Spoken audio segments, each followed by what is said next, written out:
পুলিশের নবনিযুক্ত মহাপরিদর্শক মোহাম্মদ আলী হোসেন ফকির বলেছেন, সন্ত্রাস, মাদক, চাঁদাবাজি ও অপরাধের বিরুদ্ধে জিরো টলারেন্স নীতি অনুসরণ করবে পুলিশ।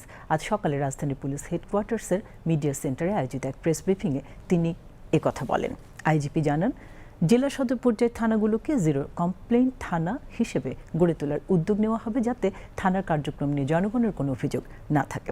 পাশাপাশি কোনো অভিযোগ পাওয়ার পর পুলিশের প্রতিক্রিয়ার সময় বা রেসপন্স টাইম কমিয়ে আনার দিকেও গুরুত্ব দেওয়া হবে। তিনি বলেন, নারীর প্রতি সহিংসতা প্রতিরোধ, অপরাধ তদন্তে সময় কমাতে সিআইডির আধুনিকায়ন এবং ঈদ উল ফিতরকে সামনে রেখে মহাসড়কে চাঁদাবাজি ও ছিনতাই প্রতিরোধে বিশেষ ব্যবস্থা নেওয়া হচ্ছে।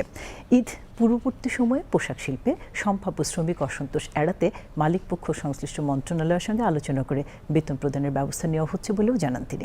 এ সময় শহীদ ওসমান বিন হাদি হত্যাকাণ্ডের বিষয়ে সাংবাদিকদের এক প্রশ্নের জবাবে আইজিপি জানান, এই ঘটনায় জড়িত আসামিদের ভারতে আটক করা হয়েছে এবং তাদের দেশে ফেরাতে কূটনৈতিক চ্যানেলের মাধ্যমে পররাষ্ট্র মন্ত্রণালয় কাজ করছে। চাঁদাবাজদের বিরুদ্ধে দলমত নির্বিশেষে ব্যবস্থা গ্রহণ করা হবে। এক্ষেত্রে দলীয় কোনো বিবেচনার সুযোগ নাই। ইতিমধ্যে মাঠ পর্যায়ে পুলিশ কর্মকর্তাদেরকে এ বিষয়ে সুস্পষ্ট নির্দেশনা প্রদান করা হয়েছে।